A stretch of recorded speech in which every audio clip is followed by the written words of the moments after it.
Então, eu acredito que o Galvão vai colocar para vocês um link lá no grupo de acesso, tá, Isabelle? Para vocês poderem acessar, tá bom? Porque até agora eu não vi esse acesso não, mas provavelmente ele vai colocar. Tô até conferindo aqui para ver se ele já colocou, mas ele não colocou ainda não, mas é muito provável que ele coloque depois da minha aula de hoje. Hoje, que essa aula é a última de vocês, não é? Não é isso? Nossa última aulinha? Que beleza, hein? Ô, galera, então vamos lá? Deixa eu projetar aqui. Eu tenho algumas coisinhas legais para mostrar para vocês. Teve uma pergunta aí sobre hormônios, a gente vai passar por eles hoje, tá? Então, eu vou deixar. Foi Delamare, ela. Não. Professor, cai muito hormônio na UERJ? Eu estava planejando em revisar conteúdos que não sou muito boa e esse é um deles, porque como caiu no primeiro EQ, eu fiquei em dúvida. Então, cai. É uma das matérias mais comuns, tá? Só que eu vou chegar lá, porque eu acho que vai ficar mais claro para vocês. Eu vou explicar o que eu quero dizer com comum, tudo bem? Só um minutinho. Deixa eu colocar aqui no meu tablet para poder projetar para vocês. Magos da UERJ. Só um minuto, tá, galera? Eu vou me apresentar também, tá, gente? Só um minutinho, para quem não me conhece ainda. Pera aí, pera aí, pera aí. Vocês vão me falar se estão vendo, tá? Só um minuto.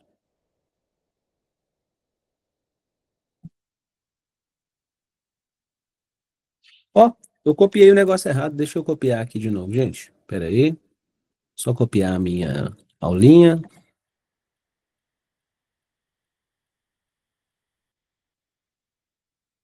Pronto. Agora sim, ó. Aulão. Beleza. Show de bola? Apareceu aí pra vocês? Tá tranquilo? Bom demais. Ô, galera, seguinte, primeiramente, ótima tarde para todo mundo que está aqui. Tô vendo que tem alunos que já são nossos, né, que já estão com a gente nessa caminhada. Um prazer receber vocês, claro, como sempre.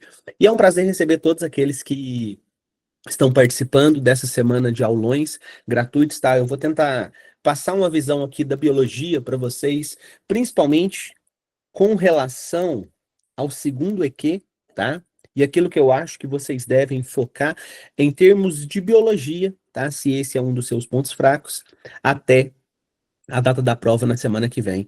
E isso eu vou mostrar algumas coisinhas aqui que eu acho interessante, tá, galera? Nossa aula, ela vai até lá por volta de 13h20, tá, pessoal? Vou liberar vocês aí para assistir os jogos de 4 horas. Então, vocês podem ficar tranquilos, mais ou menos 3h20 a gente tá acabando, 15h20 no caso, né? 13h20 não, 15h20, beleza? Ok, show de bola. Deve que eu passo um pouquinho, talvez 15h25. A gente vai ver quando chegar lá, porque eu sei que, galera, é cansativo, né? Então, aulas muito longas, principalmente online, ficar olhando para a tela o tempo inteiro, eu sei que é cansativo, não tem jeito, nossas aulas costumam ser inclusive mais reduzidas, né? Com o mesmo professor, para vocês não ficarem cansados da nossa cara e que isso acontece para não ficarem enjoados daquela matéria, porque aulas online acabam sendo muito maçantes. Eu falo o tempo inteiro, vocês participam o tempo inteiro, são aulas que exigem muito da nossa concentração, beleza? Vamos lá, galera, eu sei que vocês já sabem, tá? Mas eu vou falar novamente, show de bola. A gente preparou umas listas de exercícios muito boas. É claro que a gente quer fazer aquela divulgação bacana lá no Instagram, então faz o seguinte: tire uma foto ao longo dessa aula, tá? Marque a gente lá no Instagram, marca o Magos da West, que é o principal, beleza? Mas me marca também, professor Michel Felipe, pode me marcar lá, beleza?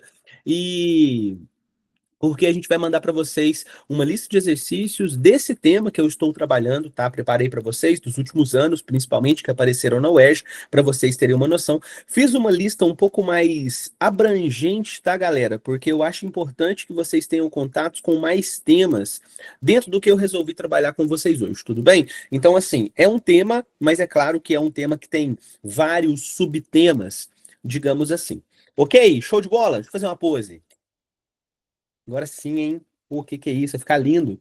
Ó, pelo menos eu tô favorecendo a foto, porque senão vocês vão ficar com essa foto do Galvão. Olha aqui, galera. Olha aí. Pelo amor de Deus, né? Pelo amor de Deus. Então, assim, Pelo menos uma pessoa bonita nessa foto tem que ter. Então, pronto. Agora sim. Tá doido? Nossa Senhora. Ô, galera. Ah, eu não sei, eu falei meu nome? Falei, né? Meu nome é Michel, pra quem não me conhece. Se eu não tiver falado, galera, então é isso, tá? Meu nome é professor Michel. Tô aqui desde quando tudo isso aqui era mato. Comecei desde o início. Inclusive, não só no Magos da UERJ, mas também lá no Magos do PISME, tá? A gente já trabalha há muito tempo com essa modalidade, fomos adquirindo aí bastante experiência ao longo dos últimos anos e espero passar um pouquinho dessa experiência que eu adquiri com o vestibular da UERJ. Eu trabalho com o vestibular da UERJ desde 2023, tá? Então, assim, dá pra gente aprender muitas coisas ao longo desse tempo e espero muito que isso ajude vocês, beleza? Ô, galera, olha, isso aqui eu fiz hoje, tá? Porque eu tenho uns gráficos, eu vou mostrar esses gráficos para vocês, mas eu resolvi fazer uma comparação um pouco mais detalhada, porque eu acho importante que vocês tenham uma visão de como a UERJ cobra biologia, tá? Porque biologia, eu vou mostrar primeiro em questão a quantidade de questões. Como que foi nos últimos anos, né? A gente teve aí aqueles anos 21, 22 e 23, que foi uma prova um pouco diferente, que não tinha os dois EQs ao longo do ano, foi aquela prova única, né, que tinha uma quantidade maior de questões de biologia. Normalmente é o que nós estamos vendo agora, uma prova ali com 60 questões, 5, 6 questões de biologia, não vai passar disso, tá? Se tiver pouco é 4, mas geralmente é 5 ou 6, tudo bem? E aí, eu fiz uma avaliação de 2019 até o ano de 2026, porque nós já tivemos, né, o primeiro EQ equivalente para o ingresso em 2026 do ano que vem. Show de bola? Gente, o que que acontece? O que que eu percebi, né, principalmente quando tem duas provas, quando tem um primeiro EQ e um segundo EQ. Vou marcar aqui para vocês esses últimos anos.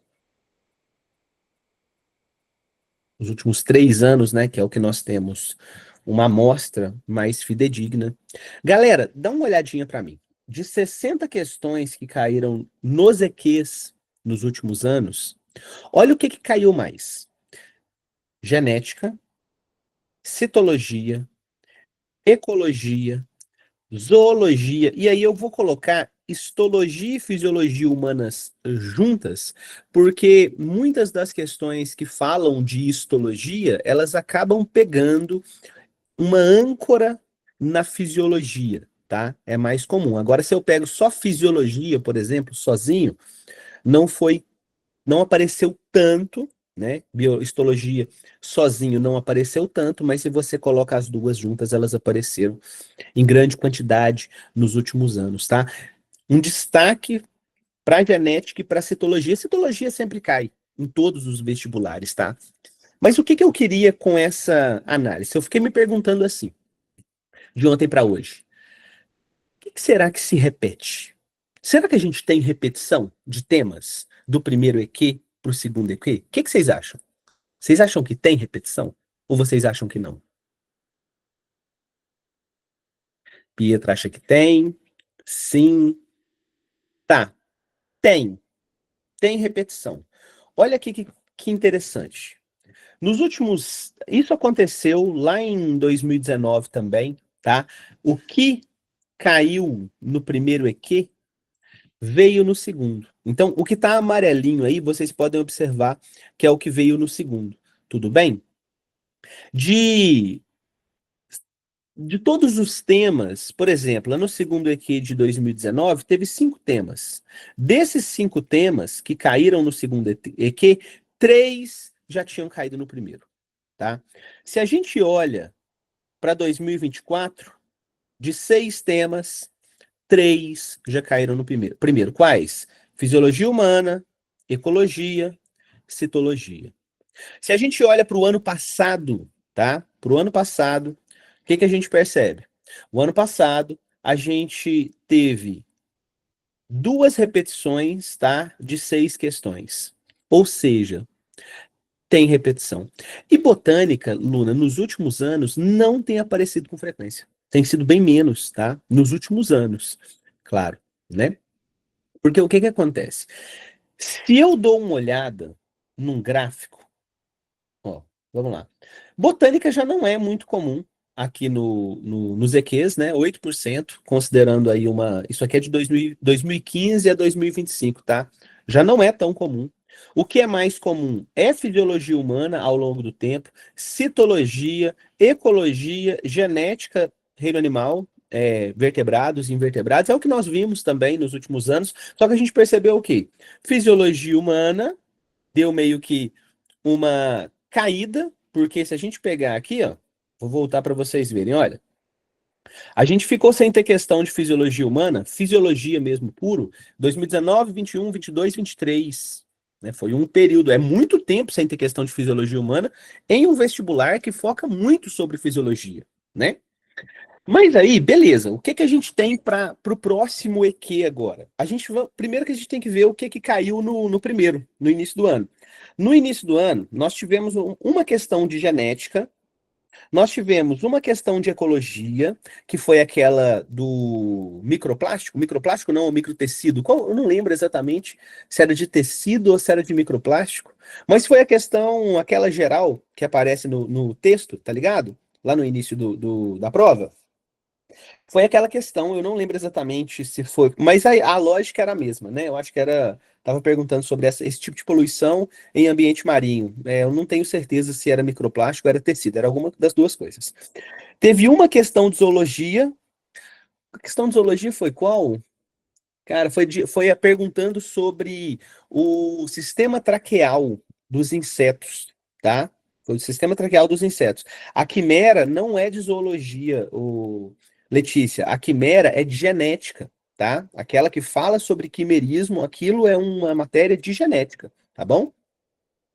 Porque é o quimerismo, né? É o fato de uma pessoa ter material genético de outra pessoa no corpo dela, que não seria ela, dois tipos de material genético diferente ali dentro. Teve uma questão de fisiologia humana.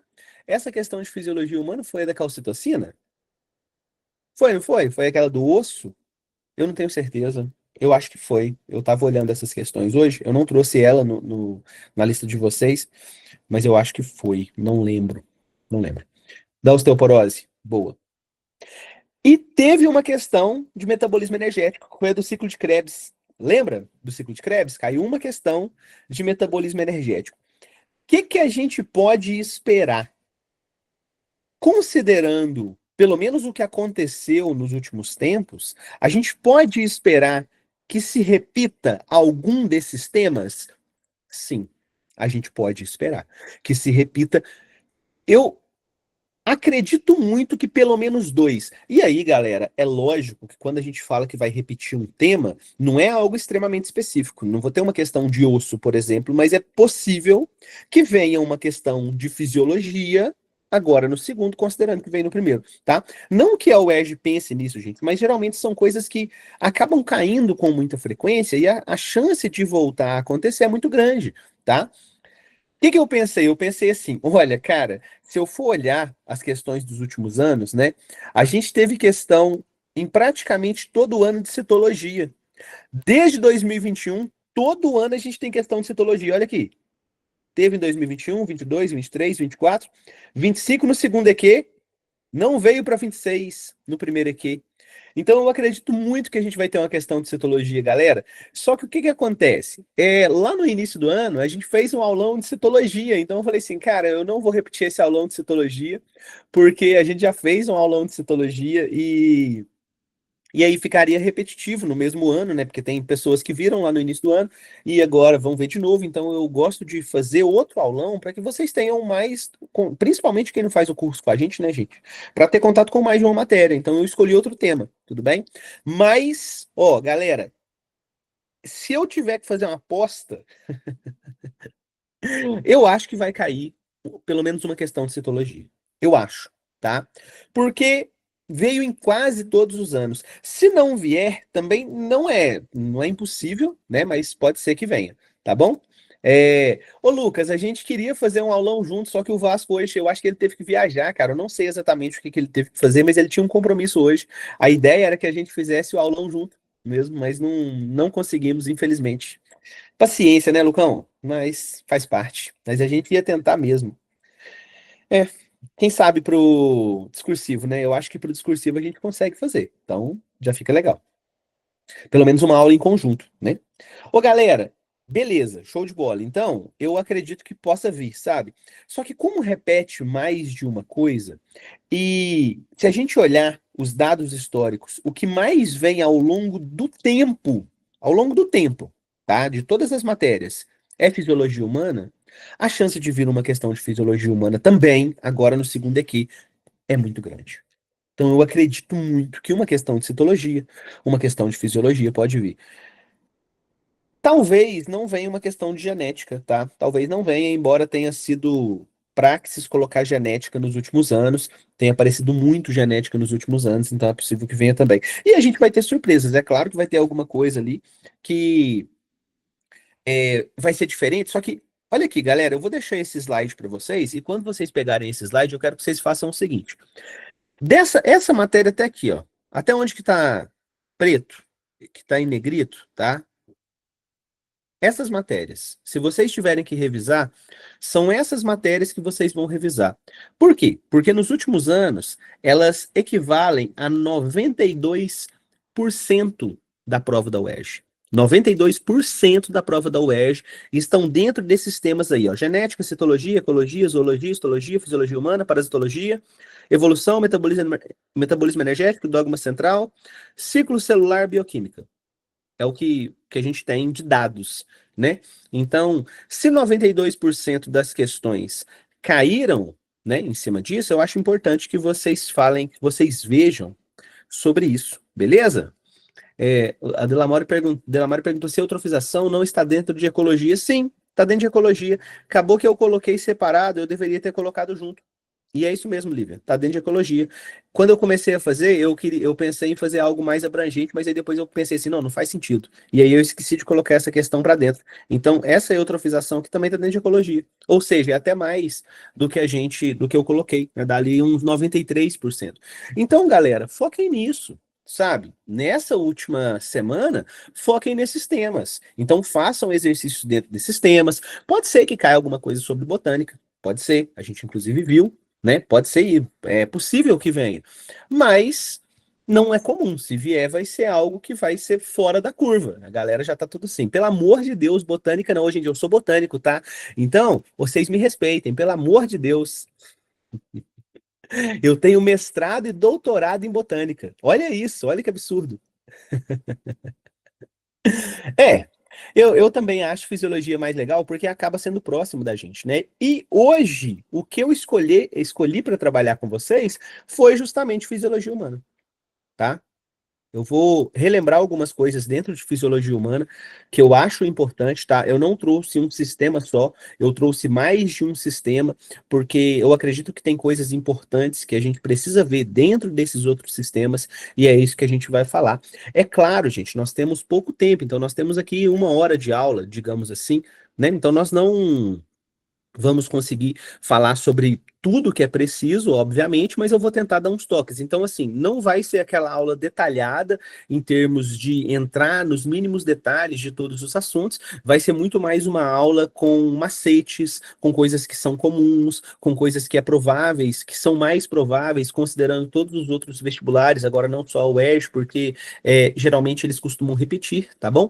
Então, a ideia da nossa aula de hoje é justamente essa: trabalhar com temas dentro da fisiologia humana que acabam sendo recorrentes. E aí eu vou trazer algumas questões da UERJ, não dos últimos anos, porque eu coloquei para vocês nos slides, eu coloquei na lista de exercícios, né? Então, novamente, tira uma fotinha, coloca lá no Instagram para vocês pegarem essa lista e terem um rosto bonito no Instagram de vocês, claro, faz muito sucesso, tá, gente? Faz muita diferença. Então, fica a dica aí. E o e aí outras questões mais antigas, lá para 2018, 2016, beleza? Então vamos lá. Pessoal, ó, isso aqui esse gráfico aqui está mostrando a porcentagem dos últimos 10 anos, tá? Só para vocês terem uma noção de comparação com o gráfico que a gente fez. O Lucas perguntou se fisiologia humana é anatomia. Anatomia seria o conhecimento dos órgãos, tá, Lucas? Do nome dos órgãos, não necessariamente do funcionamento desses órgãos, tudo bem? Então, a gente vai falar agora do funcionamento deles, de maneira geral, que é o que costuma cair. Fisiologia humana é muito mais sobre o funcionamento do que sobre a organização corporal. Galera, como que funciona? Como que o nosso corpo é formado, né? E é assunto da biologia, é objeto de estudo da biologia, todos os níveis de organização em termos de seres humanos, tá? Desde as células, nós sabemos que todos os seres vivos são formados por células, alguns por uma só, como é o caso das bactérias, de alguns fungos, de protozoários de maneira geral, de algumas algas, né? E alguns organismos têm a capacidade de terem células trabalhando em conjunto, formando o que nós conhecemos como tecido. Agora eu quero fazer uma pergunta para vocês. Existem quatro tipos de tecidos em um corpo de um ser humano adulto. Quais são esses quatro tipos de tecidos que tem no corpo de um ser humano adulto? E aí? Adiposo é um subtipo, Aninha. É um subtipo dentro do que nós conhecemos como conjuntivo. Isso. E aí o conjuntivo, a gente vai falar um pouquinho mais sobre ele daqui a pouco, mas é aquele que tem várias subdivisões, né? O adiposo entra dentro dessas subdivisões. Epitelial, ótimo. E aí nós teremos o epitelial de revestimento e o epitelial glandular, nervoso e muscular. Isso. Então vamos colocar aqui. Nervoso e muscular. Certo? Esses tecidos adultos, né? Todos os animais têm esses tecidos, tá? Se a gente pensar em tecidos de plantas, que plantas também têm tecidos, são os dois organismos que formam tecidos, tá, gente? Os dois reinos que formam tecidos, algas, fungos, apesar de serem multicelulares, eles não têm tecidos. Tecidos é uma exclusividade, não bem uma exclusividade, porque existem dois grupos, mas é uma característica que surgiu duas vezes. Nas plantas, surgiu nos animais. Beleza? Vamos lá. Daqui a pouco a gente vai falar um pouquinho mais sobre esses tecidos, eu vou dar algumas dicas para vocês. O conjunto de tecidos forma um órgão. E aí nós teremos vários órgãos trabalhando em conjunto para formar os sistemas de órgãos, né? Esse, por exemplo, que está mostrando aí, é qual sistema?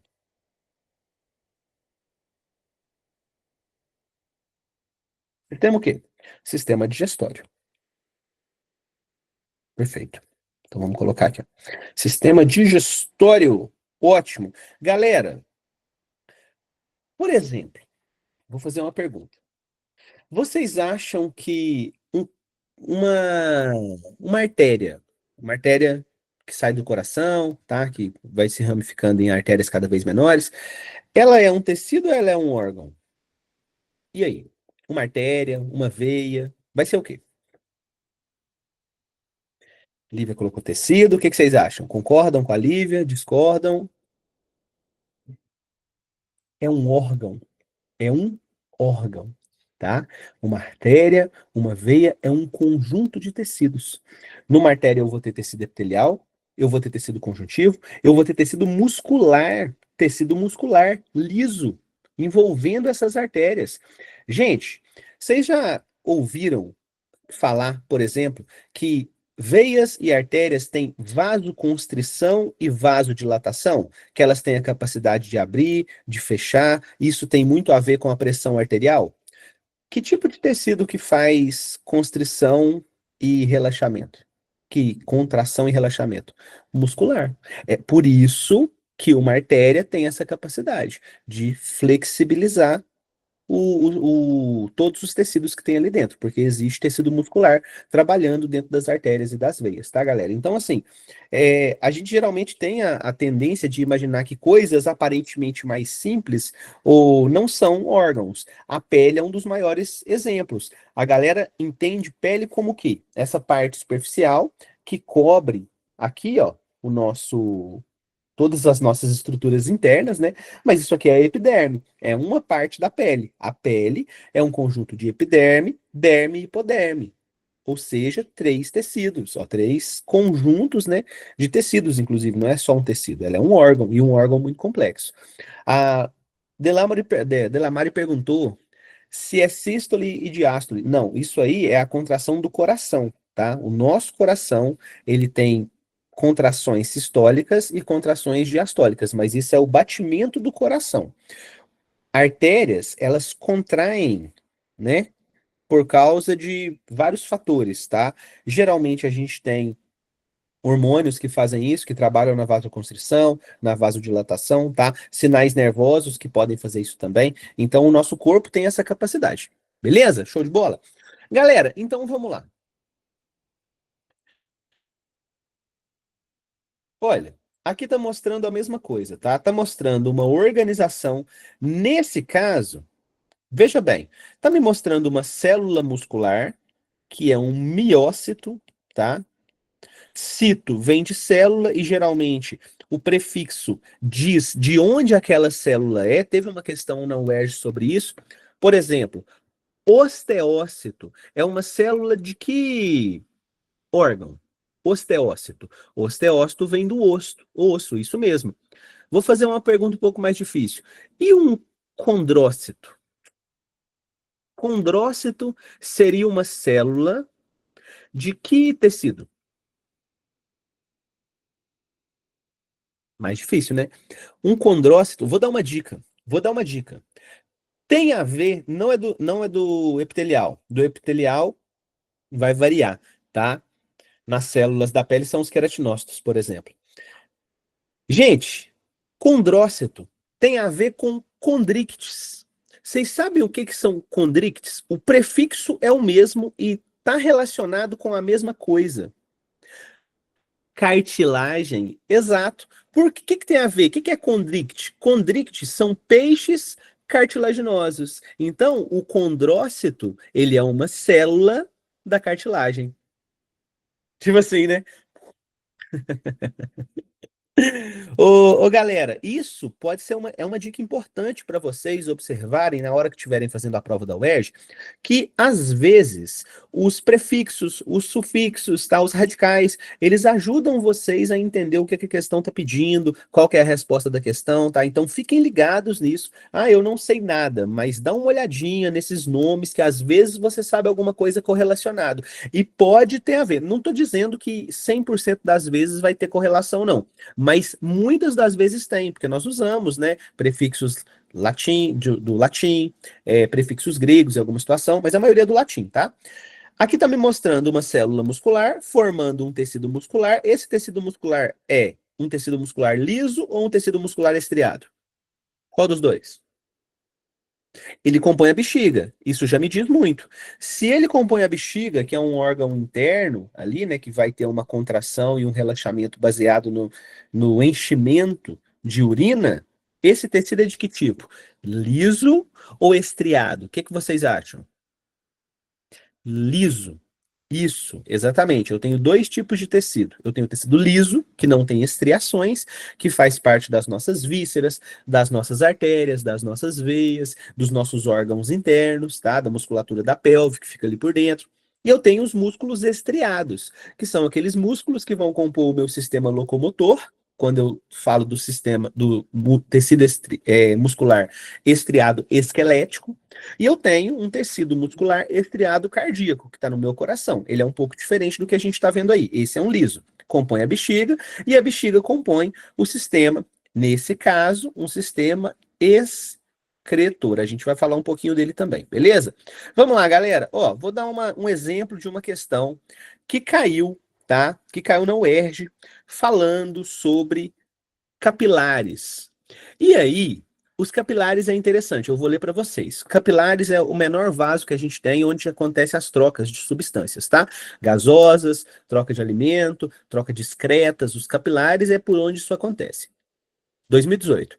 Os capilares são os vasos sanguíneos que permitem, por difusão, as trocas de substâncias, como nutrientes, excretas e gases entre o sangue e as células.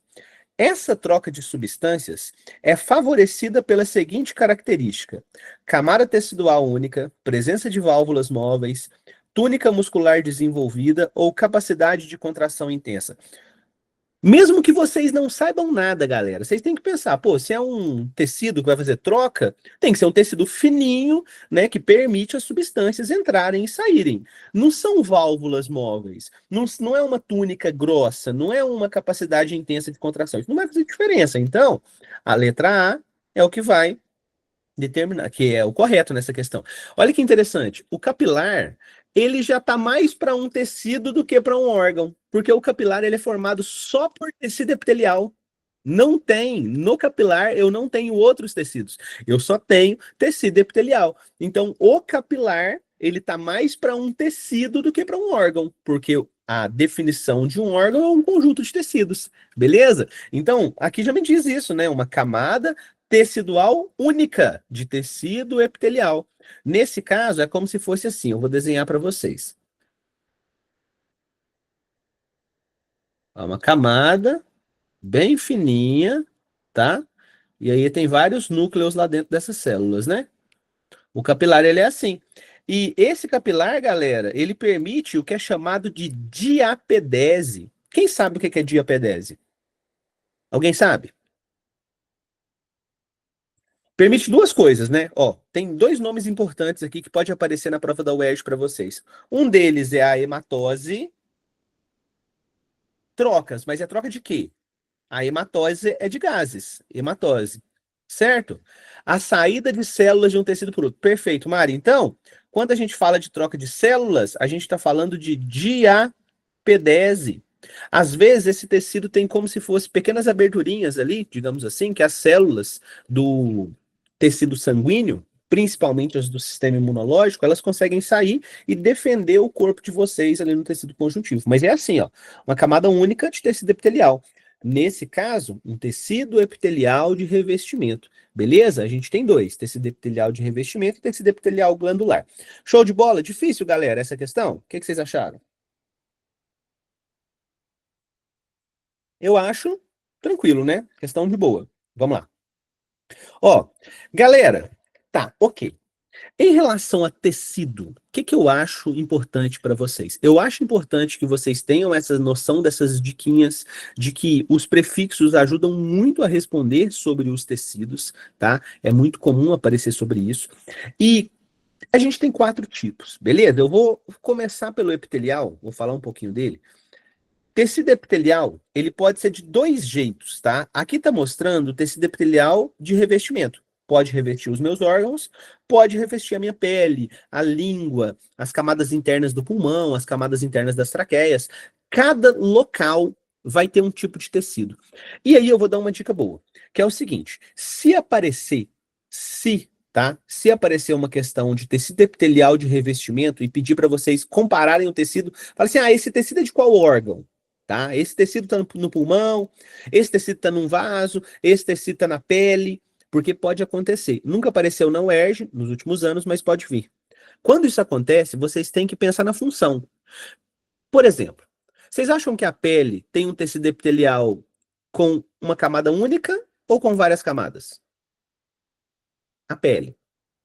Várias. Da mesma forma que o pulmão vai ter com a camada única. Então, gente, caiu alguma coisa sobre isso? Lembrem dessa dica, tá? Porque decorar os nomes é complicado. Então, você tem que ir relacionar a função. Beleza? Relaciona a função com o tipo de tecido. Isso aí pode ser que apareça. E além do tecido epitelial de revestimento, a gente tem um tecido epitelial glandular. Isso aqui eu já vi cair em vários vestibulares, tá, gente? Tecido epitelial glandular, ele forma dois tipos de glândula. Que dois tipos? Endócrinas e exócrinas. Qual que é a diferença? A diferença é que as exócrinas, elas produzem coisas, produzem substâncias para fora do corpo ou cavidade. Enquanto as glândulas endócrinas produzem substâncias para circulação, para o sistema circulatório. Que tipo de substâncias são produzidas nas glândulas endócrinas, galera? Elas têm um nome. E aí? Circulatório. Quem lembra? Não é a bile.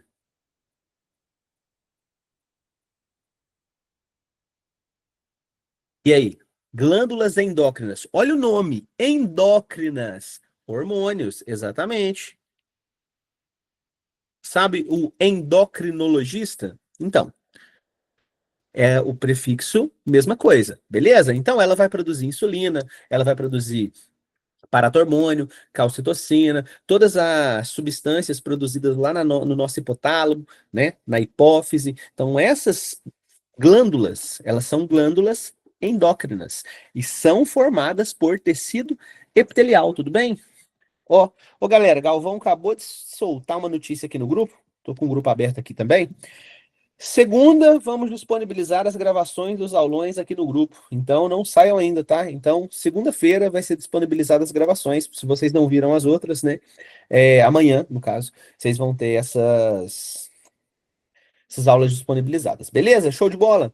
Galera, tá, ok. Tecido epitelial, então, é isso. Tem dois tipos. Agora, tecido conjuntivo tem um monte de tipo diferente. Um monte de tipo diferente, tá?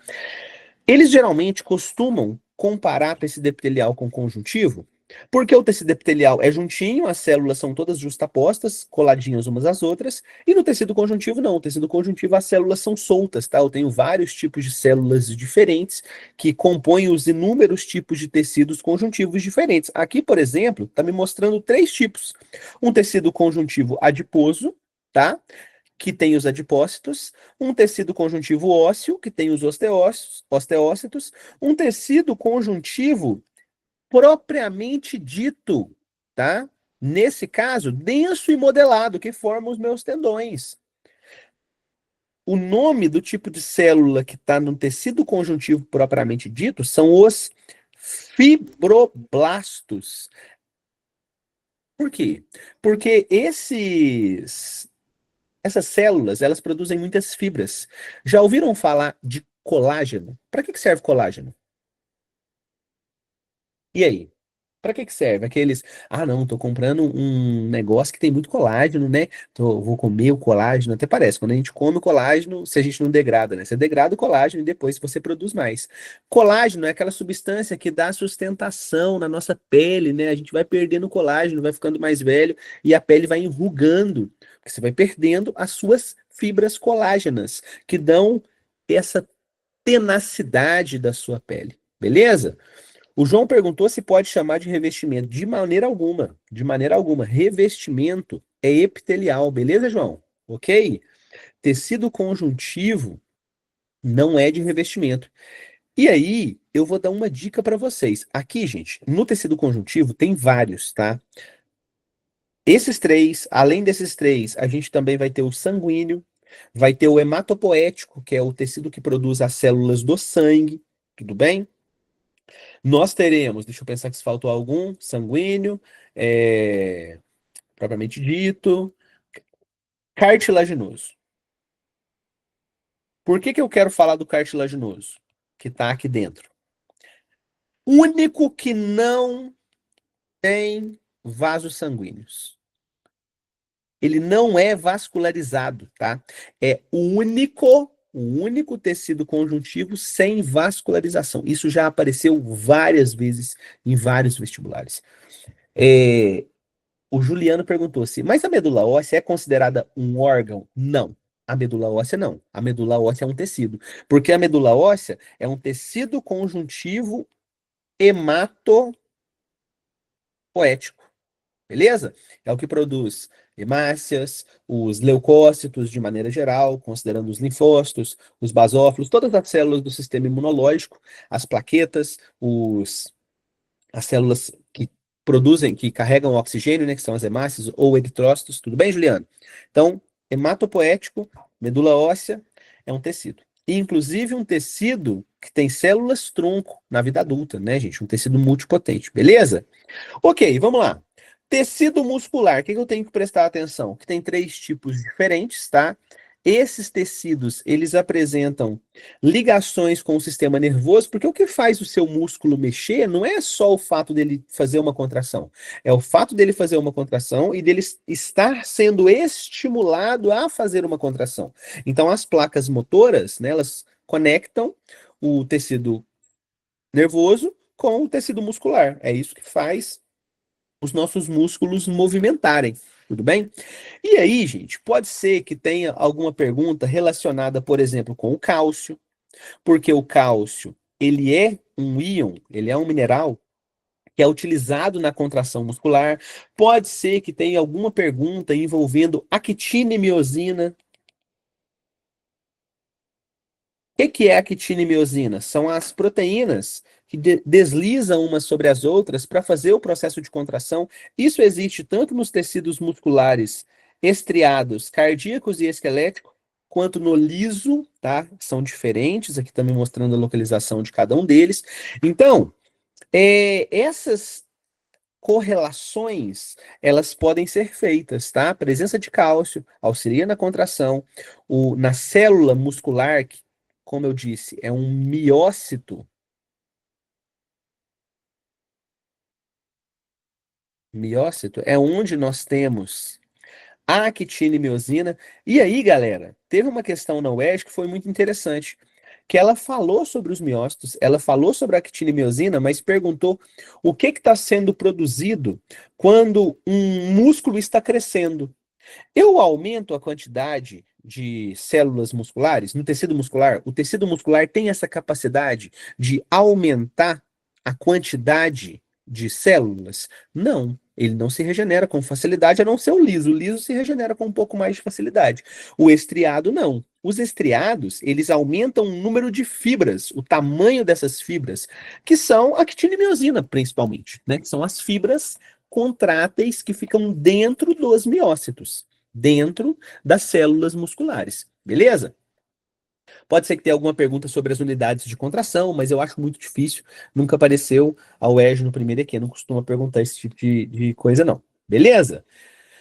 Podem aparecer outras coisas, tá, gente? Eu tô colocando aqui para vocês algumas algo que eu imagino que possa vir, né? A UERJ às vezes contextualiza as coisas de maneira interessante.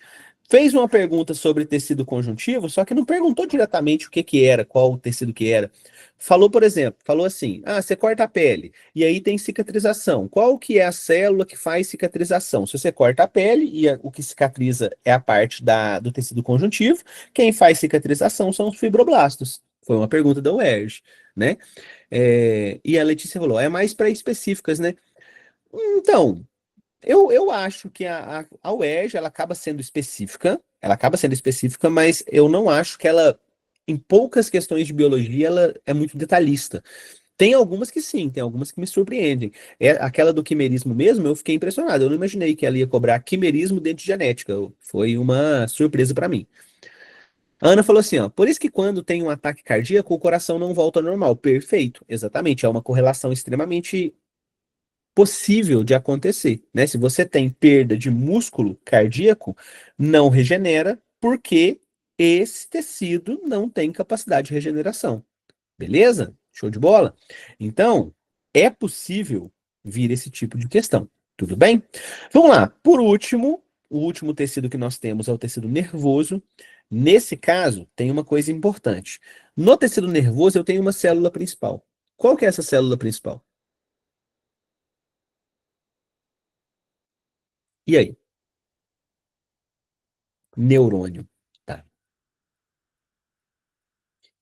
Os neurônios, eles são células que têm a capacidade, têm excitabilidade, elas se excitam e elas conseguem produzir um impulso nervoso através de um sinal químico elétrico, tá? Dentro dos neurônios, e aí eu vou lembrar uma coisa para vocês. Tem um tipo de transporte ativo feito por uma bomba especial. Quem lembra o nome dessa bomba? É uma bomba de quê?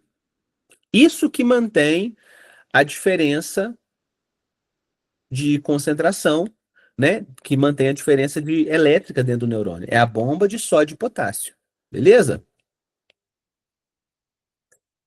É isso que vai permitir que eu tenha impulso nervoso.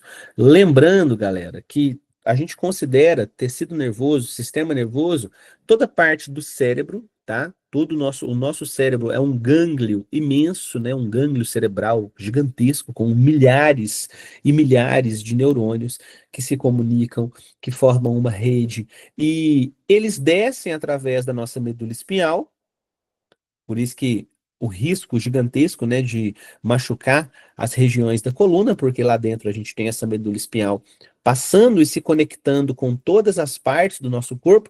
A pessoa que sofre uma lesão, dependendo do ponto da lesão, ela pode ter uma paraplegia, uma tetraplegia, às vezes paralisar outras partes do corpo. Quando uma pessoa tem um derrame, ela vai também pode paralisar algumas partes do corpo, porque você está comprometendo as funções nervosas, e é interessante que o lado esquerdo, no caso, o meu lado direito, domina o esquerdo e o lado esquerdo controla o direito. Então, se você tem uma lesão aqui, você vai paralisar de cá, né? Então, tem essas diferenças, mas só uma curiosidade. Beleza? Ô, galera, deixa eu mostrar uma questão para vocês sobre isso. Olha, é possível, claro, cair coisas bem específicas dentro dos tecidos, mas geralmente são questões mais tranquilas, beleza? Olha essa questão. Essa questão eu considero mais específica. Por quê? Porque ela falou do neurônio e falou de uma parte específica do neurônio, que é a bainha de mielina. Vamos ler a questão. O axônio de algumas células nervosas é envolvido pela bainha de mielina, uma membrana plasmática, ó, uma membrana plasmática rica em lipídios. Observe.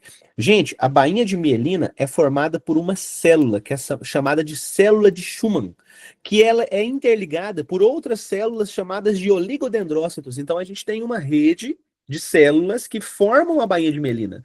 Não é só uma bainha, não é o próprio neurônio que forma a sua bainha. É uma célula formando essa bainha. Tá beleza? E aí tá me mostrando, né? Várias bainhas, porque elas são intervaladas, elas me dão, tá vendo que elas me dão um espaço entre elas? Isso é importante, beleza? Ok.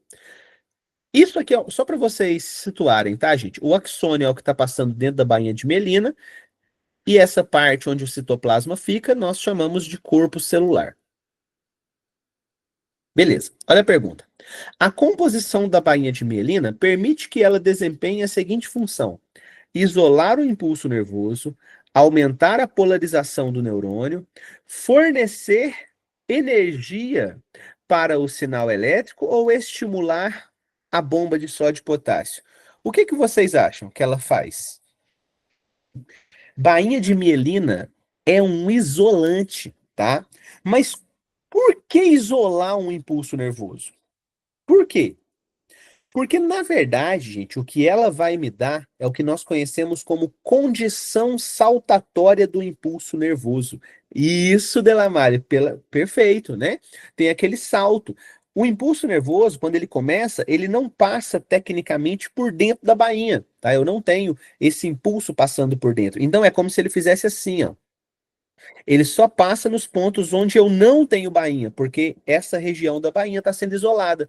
Isso faz o que com o impulso? Esse salto, qual que é a vantagem de ter um salto no impulso nervoso, galera?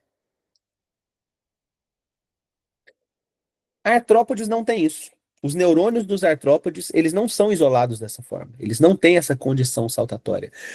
Qual que é a consequência? A consequência é a velocidade. Exato. Neurônios com bainha de mielina conseguem produzir um impulso nervoso muito mais rápido, muito mais veloz do que um neurônio que não é mielinizado, não tem esse isolamento. Tudo bem? Então, essa condição saltatória aumenta a velocidade. Show de bola, galera? Tranquilo? Belezinha? Ó, então vamos lá.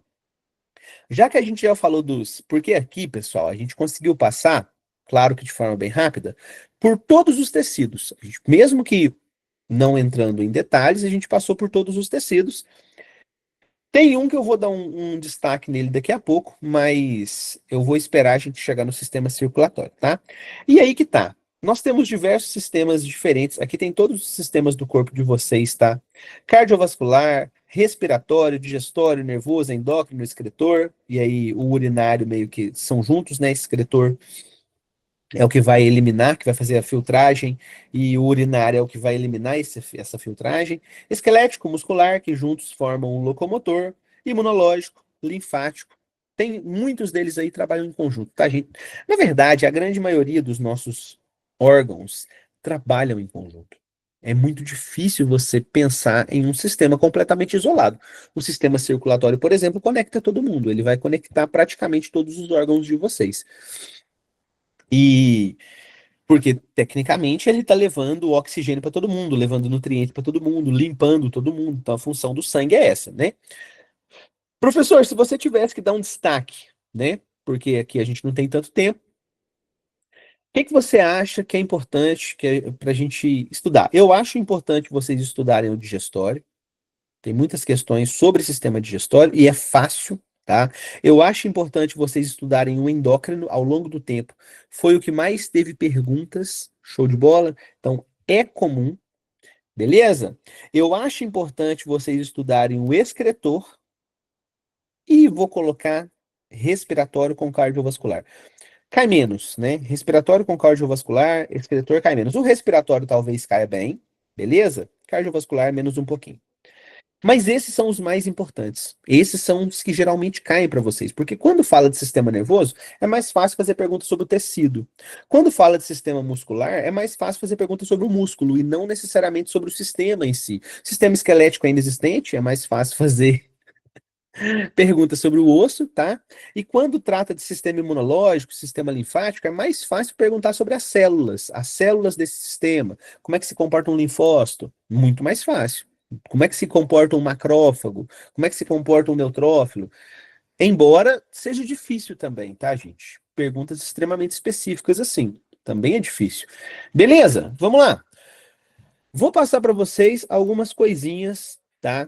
Que eu acho importante de vocês lembrarem dentro de alguns desses sistemas. E aí vai ficar essas dicas para vocês levarem para a hora da prova e quem sabe a gente consegue pincelar alguma coisa do que está por vir aí, né? É isso que a gente está tentando.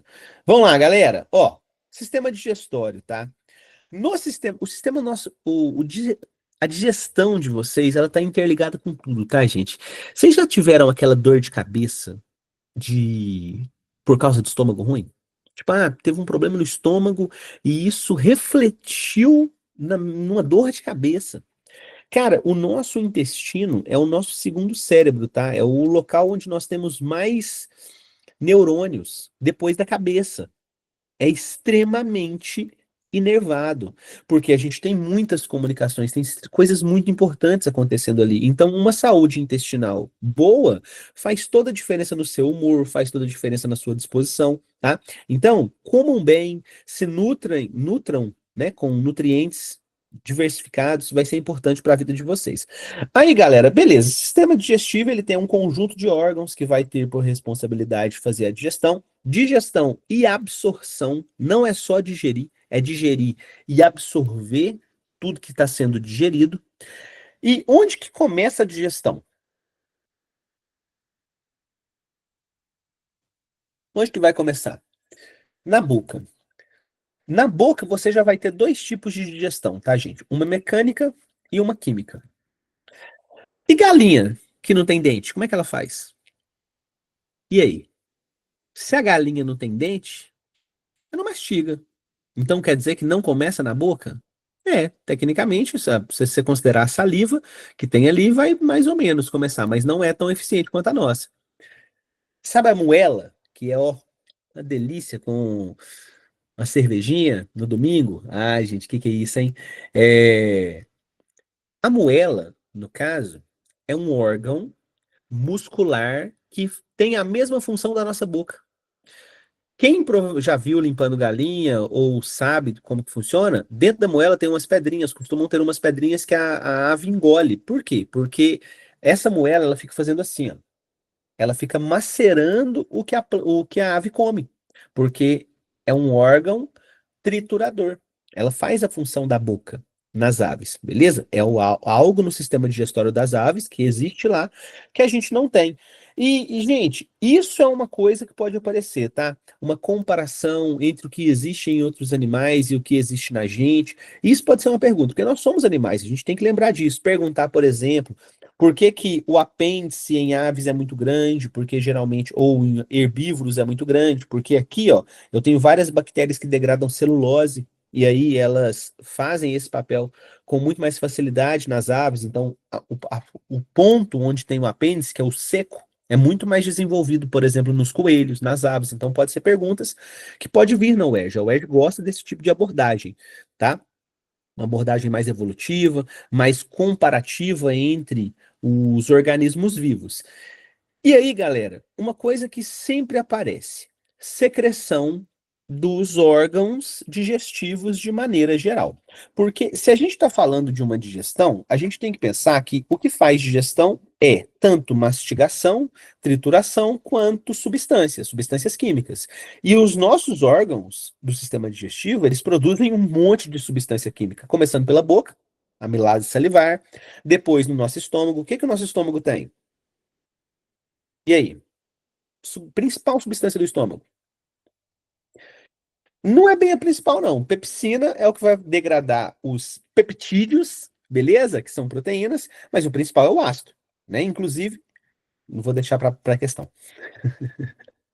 O suco gástrico, ele é composto pelo HCl, principalmente, e o principal aqui tem um textinho, tá, gente? Depois eu vou pedir para vocês darem uma olhada, falando sobre o sistema digestivo, tá? Tem muitas coisas importantes aqui, um resumo de todos os órgãos, tudo que eles fazem, então vocês deem uma olhadinha, beleza?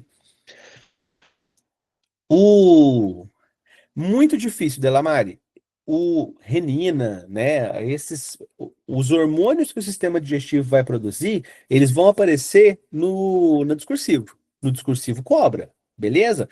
No EQ nunca apareceu. Nunca apareceu. Se aparecer, vai ser uma surpresa gigantesca, tá? Então, assim, pelo menos isso pode ficar tranquila. Galera, HCl aqui então, junto com a pepsina, né, que vai degradar proteínas. Pode fazer uma pergunta, por exemplo, sobre a degradação de proteínas, como que isso funciona e tudo mais, é possível. Pode fazer perguntas sobre as amilases. Eu tenho a amilase tanto aqui, tanto no pâncreas, né, quanto no pâncreas. O pâncreas é esse órgão aqui, gente, laranjado, tá? Tem muita pergunta sobre pâncreas. Por quê? Porque além dele produzir o suco pancreático, que tem um monte de enzimas que degradam um monte de coisas diferentes, quase todos os macronutrientes são degradados pelo pâncreas, tá? Tem lipase, tem protease, tem.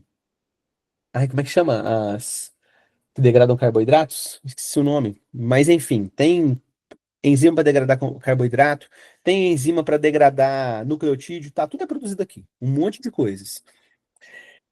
E aí, o que que acontece? Ele produz também insulina e glucagon, que são hormônios que vão controlar o açúcar no sangue. Então, tem perguntas sobre pâncreas, tá? Ok, vamos lá. O que que a vesícula biliar produz? Ou melhor, o que que ela armazena? Porque ela não produz. Quem produz é o fígado. Ela armazena a bile. Bile faz o quê?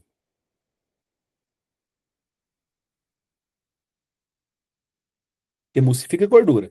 Não é, não é digerir, é separar, digamos assim, tá? Então você tem ali um monte de gordura unida, aí meio que ela separa em gotículas pequenininhas para as lipases poderem agir e degradar essas gorduras. Então quem degrada é a lipase, beleza? E por fim, gente, então vocês têm que pensar no suco gástrico do estômago, no suco pancreático do pâncreas e no suco entérico. Onde que produz um suco? O suco entérico é produzido onde? Melhorar a pergunta. No intestino delgado, especificamente no duodeno, tá? Que é a primeira parte do intestino delgado. Aqui, ó, a hora que sai do estômago, eu já tenho essa produção, beleza? Por que que o suco gástrico não queima o meu intestino? Pergunta boa demais de se fazer na UERJ. Por que que o suco gástrico não queima o meu intestino? Não é por causa do muco. O muco também ajuda, mas não é só por causa disso.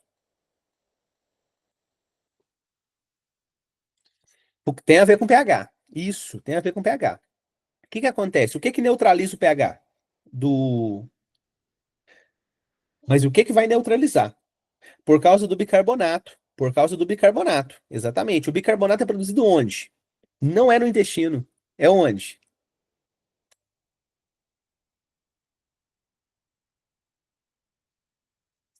Pâncreas. Isso. Lembrar disso, tá, galera? Bicarbonato. Tá? Ele produz aqui e a gente toma bicarbonato. É bicarbonato mesmo, esse em pozinho. para fazer a mesma função que o bicarbonato do pâncreas faz lá no duodeno. Só que a nossa intenção é tomar bicarbonato para ele agir aqui, ó, mais ou menos no esôfago, no estômago mesmo, né? A gente quer controlar aquela acidez, são os antiácidos. É a mesma coisa que o pâncreas faz.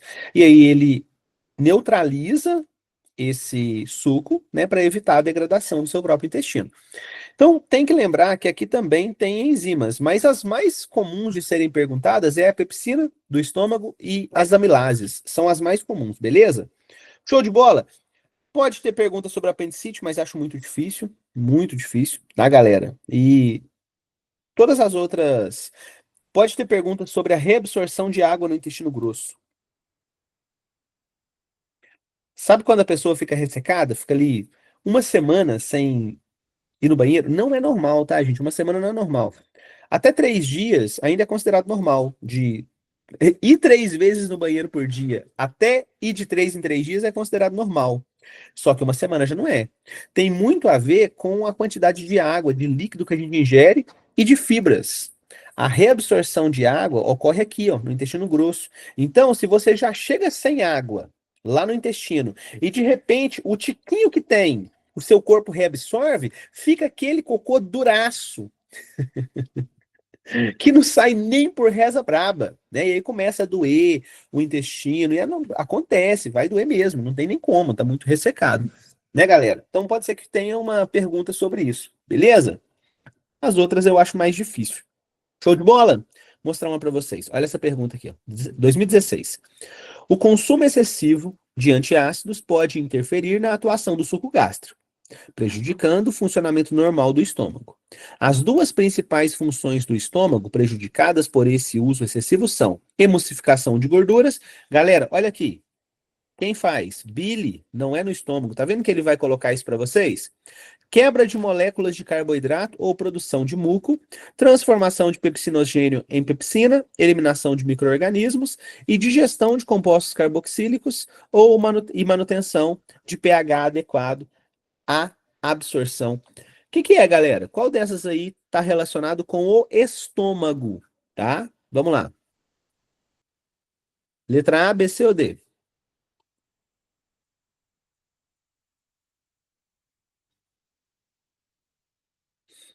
Letícia colocou D. Concordam? Discordam? E aí? Maria colocou C. C ou D? É a letra C, tá, gente? É a letra C. Transformação de pepsinogênio em pepsina, porque sem o pH ácido essa conversão não ocorre, você para de degradar as proteínas. E eliminação de micro-organismos é uma função extremamente eficiente, fundamental do nosso estômago, principalmente dos patogênicos, né? Muitos desses organismos vão passar, é claro que vão, a importância da gente ter uma dieta equilibrada, né, para manter a flora intestinal, a flora não, a microbiota intestinal saudável, mas essa pepsina aqui, ó, ajuda você a matar a questão. Beleza? Show de bola? Por que que não é a D? Digestão de compostos carboxílicos, tá? Os compostos carboxílicos, no caso, aqui seriam o quê? Seria o ácido carboxílico, ou que tem carbono? Então, eu acho que é muito generalista, tá? Não vai degradar. Vai separar os aminoácidos, mas não vai degradar os aminoácidos, que é onde eu tenho a função carboxila ali. E manutenção de pH adequada à absorção. Estômago não faz absorção. Vocês não absorvem nada no estômago, tá, galera? Estômago não absorve nada, não. O que vai absorver é o intestino. Função de absorção é do intestino. Tudo bem? Então aqui, ó, não faz sentido. Beleza? Vamos lá. Galera, ok até aqui? Tranquilo? Ó, beleza, então vamos. Pessoal, eu trouxe o sistema cardiovascular para vocês, mas não necessariamente por causa do sistema cardiovascular, mas por causa da substância que roda dentro do sistema cardiovascular. O que é a substância que roda dentro do sistema cardiovascular, galera? E aí? O que vai circular ali dentro? Óbvio que é o sangue, né? Vamos colocar aqui, ó. Como que é o sangue? Sabe aqueles tubinhos de ensaio que a gente, hoje em dia, eles já coletam o sangue direto no tubo de ensaio, né? Que é aquele por pressão. Sabe quando vocês é, tá tipo assim, coloca no braço e aí solta a mangueirinha, por exemplo. Coloca a mangueirinha aqui, né? Coloca a agulha e solta a mangueirinha e a pressão enche o tubinho, não é mais a seringa puxando, né? Ficou bem mais eficiente, você consegue encher vários tubinhos de uma vez. E aí, galera, tem que lembrar o quê? O nosso sangue, ele é dividido. Vou colocar aqui no meio, mais ou menos, tá? Vou colocar uma parte avermelhada aqui embaixo. Deixar esse azulzinho. E vou colocar uma parte verde aqui em cima, tá? Nosso sangue, ele é dividido em hemácias. O que hemácias faz? Que são os eritrócitos. Função: transporta oxigênio. Ó. Lembrar o seguinte: sangue oxigenado é mais avermelhado porque tem oxigênio, tá? Por quê? Porque a ligação do ferro que tem na hemoglobina mais o oxigênio deixa ele mais avermelhado. Beleza? Aqui, ó, no meio, eu tenho glóbulos brancos,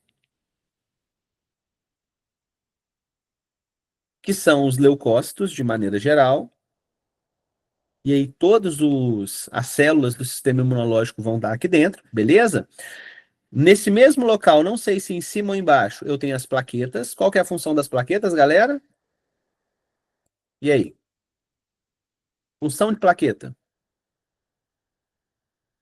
coagulação, né? Não deixar que você sangre até a morte. Pessoas hemofílicas, sabe aquela doença, hemofilia, que é mais comum em homens, porque é uma doença ligada ao sexo? Ela tem dificuldade de coagulação porque é uma deficiência em um dos fatores da coagulação. Existem vários fatores em cascata de coagulação, inclusive tem atuação do cálcio, tem a atuação do fibrinogênio, tem a atuação do, da vitamina K, tá? Que é importante na coagulação, então é um dos fatores, né? Plaquetas, coagulação. Show de bola. E aqui em cima, como que é o nome desse restante? Da parte líquida? O que que tem ali em cima?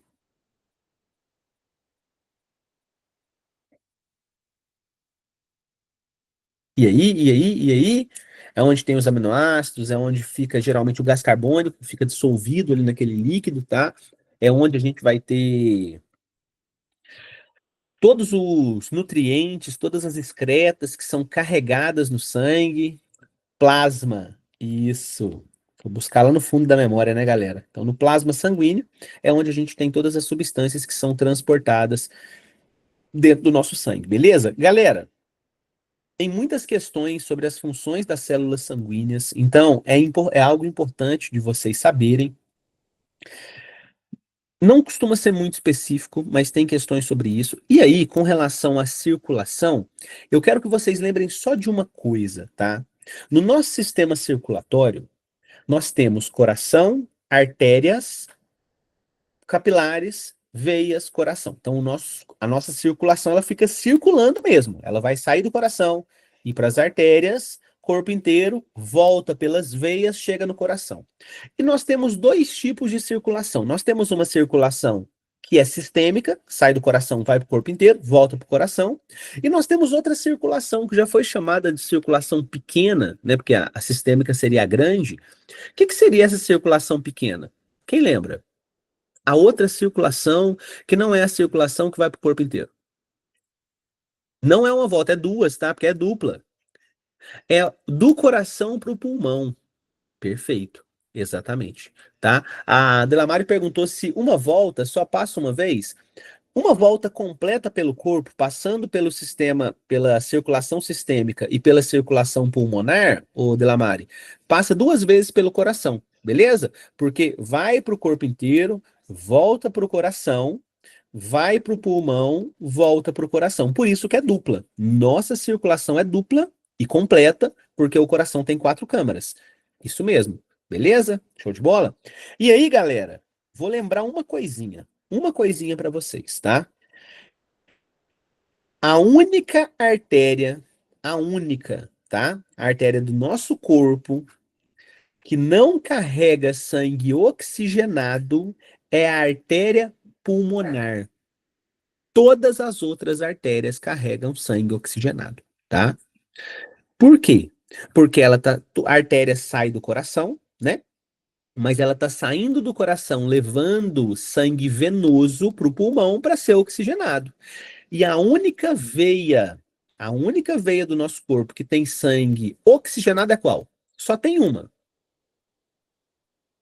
Se a única artéria com sangue venoso é a pulmonar, a única veia com sangue arterial também é a pulmonar. É aquela que está voltando do pulmão em direção ao coração. Beleza? Já foi assunto de várias provas, tudo bem? Então tem que lembrar isso aí. É possível que faça uma comparação entre o coração dos humanos com o coração de outros bichos? É. O nosso é tetracavitário, o das aves é tetracavitário, dos crocodilos também, tá? Dos répteis e dos anfíbios, dos outros répteis e dos anfíbios, é tricavitário, que aí não seria uma circulação completa, porque misturaria sangue venoso com arterial na parte de baixo do coração, que a gente chama de ventrículo, tá? E os peixes, eles têm uma circulação que não é dupla, que é uma circulação simples, né? Que é uma circulação que vai só do coração, né?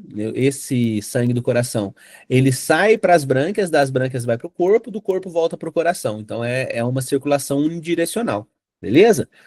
Que é interessante para os peixes que, assim, de certa forma, eles têm uma eficiência de oxigenação muito grande, tá, gente? Peixe tem uma eficiência de oxigenação maravilhosa por causa dessa circulação unidirecional. Ô, gente, aqui, vocês têm que ter uma esposa que traz cafezinho pra vocês. Ah, não. Pensa, o mineiro recebendo um cafezinho quentinho na hora. Pelo amor de Deus, isso aqui é, ó, elite demais. Você tá doido? Nossa senhora. Ô, galera. Tá, então tá bom. Vamos lá, deixa eu mostrar uma questão, né? Caiu no UERJ, ó. 2016 também. Duas questões 2016 de sistemas, né, de maneira geral. Um morador de uma cidade situada no nível do mar decidiu passar um período de férias em uma cidade com altitude de 2.500 metros. Antes da viagem, os resultados do seu exame de sangue eram compatíveis com a normalidade em todos os parâmetros medidos. No entanto, logo nos primeiros dias, sentiu fortes tonturas e dores de cabeça, apesar de não ter entrado em contato com agentes infecciosos ou substâncias químicas nocivas ao organismo. As condições ambientais responsáveis pelo surgimento desses sintomas são também responsáveis por estimular o organismo dessa pessoa a produzir um maior número de células denominadas linfócitos, hemácias, plaquetas ou megacariócitos. E aí, ô gente, qual que é o problema, né, de altitude? Me conta. Na altitude falta o quê? Falta oxigênio. Então você vai produzir mais hemácia.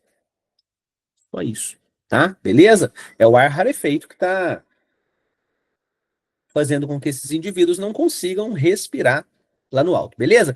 Ô, galera, como a gente está 13h20 já, o que são megacariócitos? Ô, Letícia, megacariócitos, eles são... Ai, cara, eu esqueci também. Deixa eu pegar aqui pra gente lembrar na hora. Megacariócitos. Acredita que eu esqueci? Hum, é, isso mesmo. É, são as células responsáveis pela produção das plaquetas, porque plaqueta não é célula, tá? São fragmentos celulares. Então, essas células grandonas, elas meio que se desintegram nas plaquetas, tá? Mas é muito difícil de ser cobrado, muito difícil, porque não parece muito raramente, tá? Tanto é que ela tá aqui só para cumprir tabela, beleza? Pode ficar tranquilo.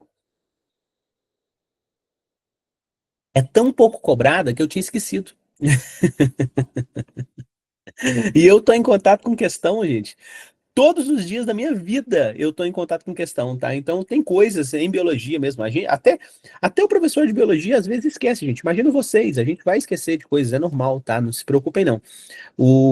Por isso que eu gosto do sistema da UERJ, porque ele permite que vocês errem, ele assume que vocês podem errar. Tem um nível de erro, até tanto que você errou, você é A, até tanto que você errou, você é B. Então isso para mim é muito interessante, tá? Vamos lá, beleza. Galera, ó, como a gente está já está em cima da hora e eu quero falar de mais uma coisa com você, com vocês. Eu tinha separado sistema excretor e sistema endócrino, mas eu acho o endócrino mais importante. Podemos falar um pouquinho de sistema endócrino antes da gente encerrar a aula? Pode ser? Só para dar aquela finalizada. Porque o que que acontece? O excretor, eu vou pedir para vocês olharem, tá, galera? Porque assim, ó, pode ser que venha alguma coisa do sistema excretor, relacionando, por exemplo, a produção de vasopressina com que seria, né, a dilatação para reabsorção de água nos túbulos distais. Então, pode ser que apareça alguma coisa do tipo. Não sei, mas enfim, deem uma olhada, eu deixei tudo para vocês aqui do lado, tá? Ó, pode ler isso aqui que vai ajudar vocês, tanto sobre o sistema excretor macro, quanto sobre os néfrons, que são as unidades filtradoras do sistema excretor, beleza? Que estão mostradas aí para vocês. Então dê uma olhadinha. Mas vamos lá. Pessoal, o sistema endócrino. Aí que tá. Teve uma pergunta na UERJ que eu achei muita sacanagem, que foi sobre glândula pituitária. O que que é glândula pituitária, galera? É a hipófise. Só que, cara, esse nome ele já está em desuso há muito tempo, sabe? Hoje em dia é muito difícil a gente falar sobre glândula pituitária. Ano passado, a UERJ me mete uma glândula pituitária lá no meio da prova, em vez de colocar hipófise. Pelo amor de Deus. Pelo amor de Deus. Por eliminação, você consegue fazer, com certeza. Só que assim, ridículo. Eu acho que tem umas eu gosto muito do vestibular da UERJ, mas tem umas coisas que pra mim são é muito vacilo. Isso foi desnecessário. Perderam a mão completamente. Galera, o que que eu quero que vocês lembrem sobre o sistema endócrino de maneira geral? Vou mostrar uma questão para vocês, mas aqui é importante o seguinte: hipófise controla todas as outras células, tudo bem? Isso é extremamente importante. Tem que lembrar sobre como a hipófise trabalha. Beleza, show de bola, controlando as. Aí você vai ter um hormônio que vai estimular a tireoide, você vai ter um hormônio que vai estimular as suprarrenais, você vai ter um hormônio que vai estimular o pâncreas. Precisa saber o nome desses hormônios? Não, você pode ficar tranquilo que não vai ser cobrado de vocês os nomes dos hormônios produzidos lá dentro da hipófise que controlam os outros, as outras glândulas, né? Só que vamos lá. Na hipófise, a gente tem tanto os hormônios que ela mesma produz, quanto hormônios que são produzidos no hipotálamo e guardados na hipófise. Vocês sabem quais são esses hormônios? Produzidos no hipotálamo e guardado na hipófise? E aí? Quem lembra?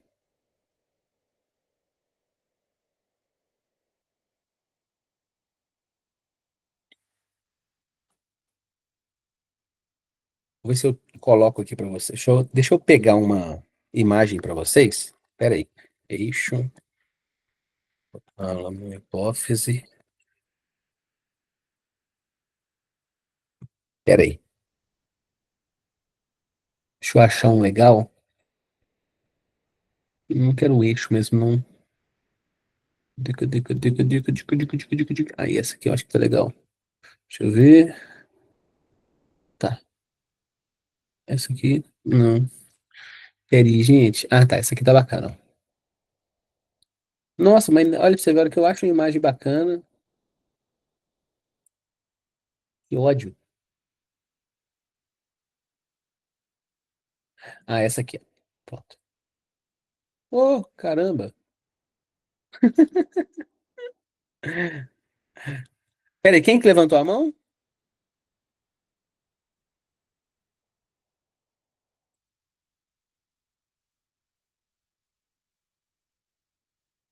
Ah, essa aqui tá legal.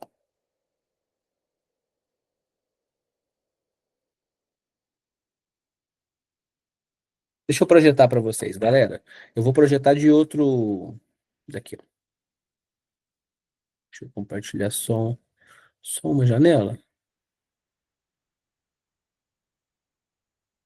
Estão vendo? Apareceu?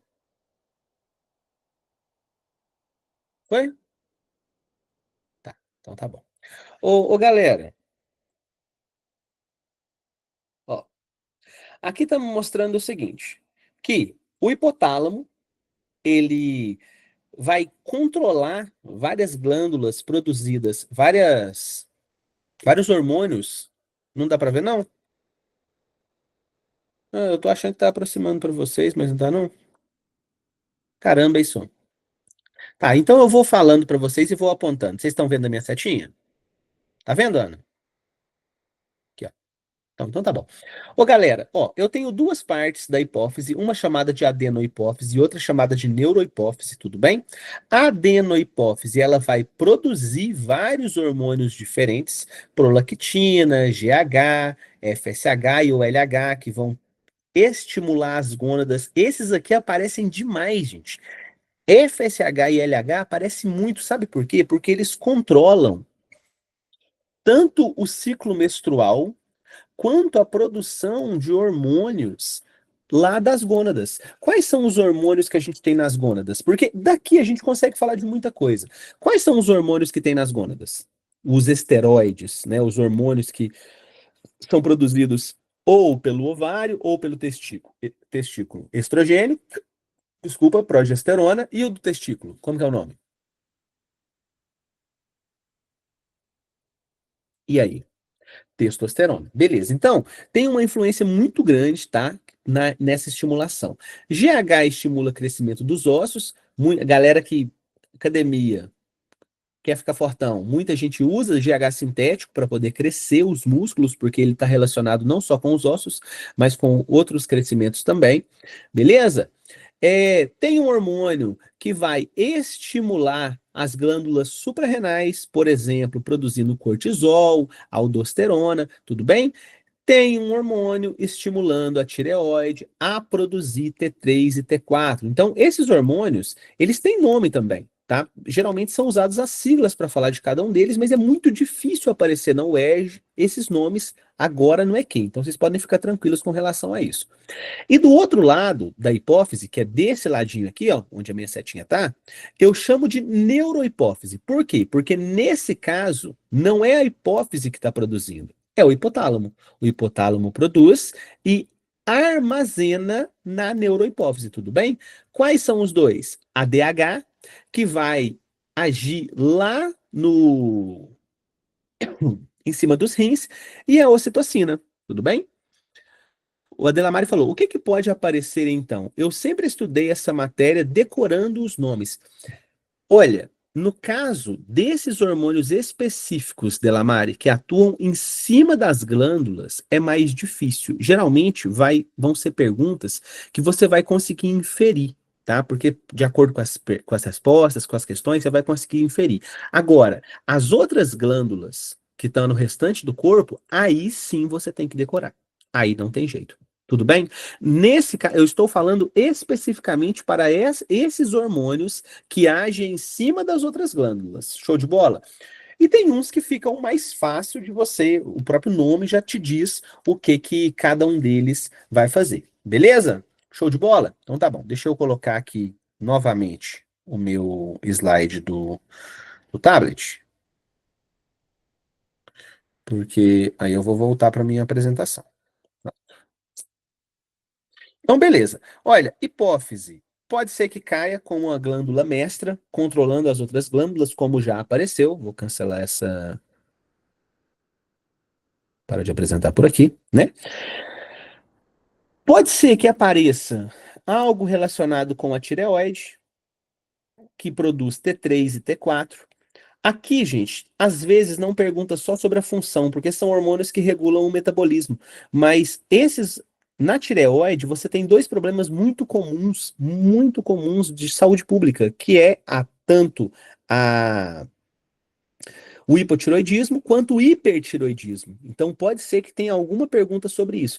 Teve uma pergunta que eu vou mostrar para vocês que falou sobre as glândulas que ficam do lado da tireoide, mas que não são a tireoide. Como que é o nome dessas glândulas que ficam do lado aqui? E aí? Delamare, T3 e T4? Metabolismo, tá? Regulam o metabolismo. Exatamente, Maria, isso aí, paratireoide. Aqui, ó.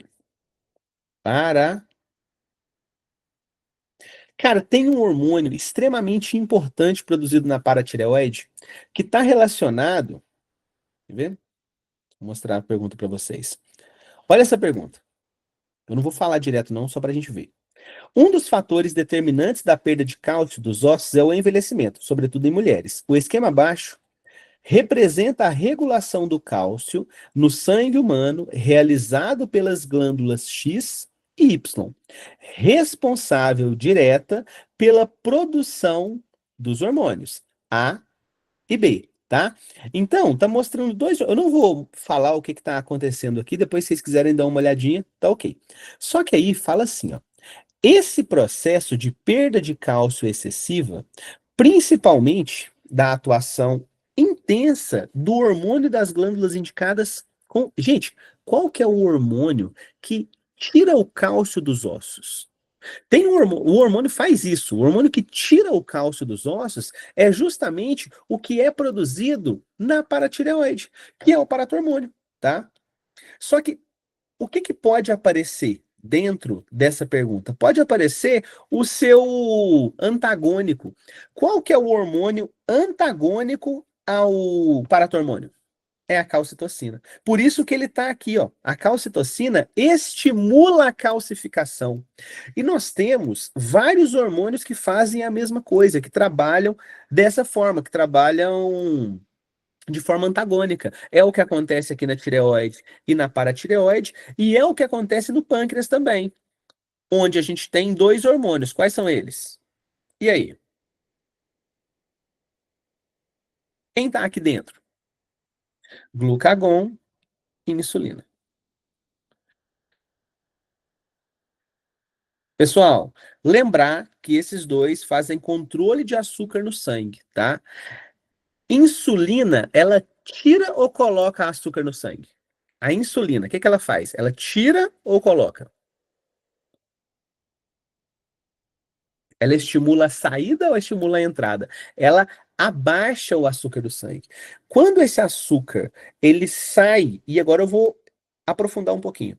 Quando esse açúcar sai do sangue, estimulado pela insulina, ele vai para qual órgão?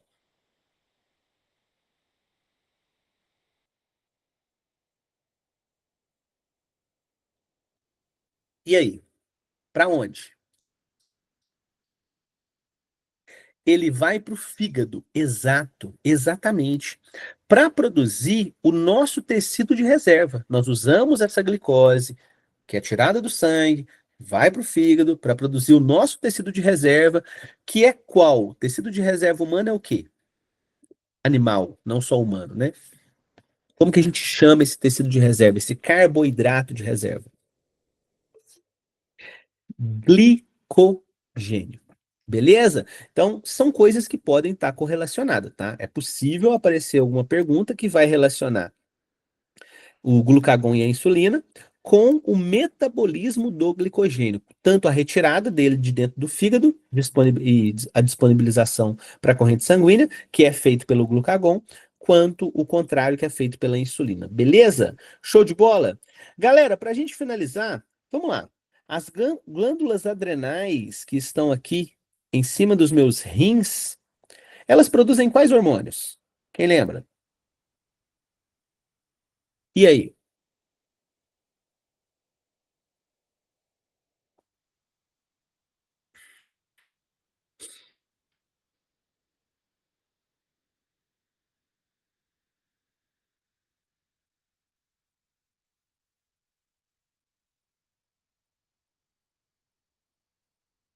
Não? Aldosterona está relacionada com o controle do sódio no sangue. Gente, esse hormônio aqui, ó, ele é extremamente importante por causa do controle do sódio no sangue. Então, ele vai estimular a saída desse sódio. O que que acontece? Muitas pessoas que fazem controle de pressão, eles agem simulando o efeito da aldosterona. Tem inclusive um remédio que é chamado de aldosteron, tá? Para estimular esse controle. Show de bola? Cortisol adrenalina, noradrenalina. Perfeito. Galera, o que que acontece? Geralmente é mais difícil de cair perguntas sobre as adrenais, mas pode ser que apareça, tá? Pode ser que apareça. É bom vocês saberem pelo menos qual hormônio é produzido aqui. Show de bola? Belezinha, meus jovens? Tranquilo? Ó, galera, passei um pouquinho, né, do nosso horário. Pessoal, espero que vocês tenham gostado, tá, desse final de semana com a gente. Muito obrigado pela presença, de verdade. Ah, tá. Vou voltar aqui, Ana. Aldosterona você não entendeu. Vamos lá.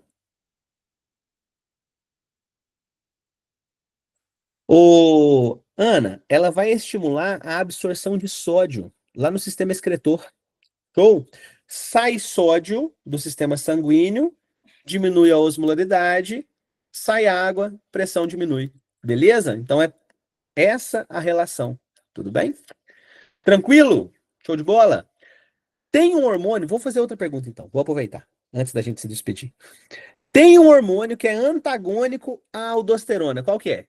Vamos lá, galera, qual que é o hormônio antagônico à aldosterona? A aldosterona diminui pressão, então tem um hormônio que tecnicamente vai aumentar a pressão, qual que é? Não, o cortisol ele também faz, mas não é bem o cortisol.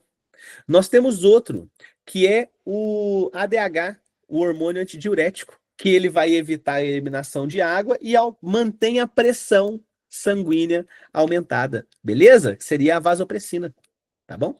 Então tá bom. Meus queridos, então muito obrigado, tá? Pela presença de vocês. Tamo junto. Ó, boa prova semana que vem. Espero que dê tudo certo, tá? Pra vocês. Beijo no coração. Tamo junto e convido-os a continuar com a gente depois desse aqui, tá? Pra gente continuar se preparando até o fim desse ano e fazer uma prova, ó, top lá na discursiva, tá bom? Valeu, galera. Tamo junto. Até mais. E para quem me vê ainda essa semana, até a próxima aula. Valeu demais, Manu. Valeu, galera. Valeu, Ana. Valeu, Lívia. Valeu, Delamare. Tamo junto, meus jovens. Vou cancelar aqui. É isso. Um ótimo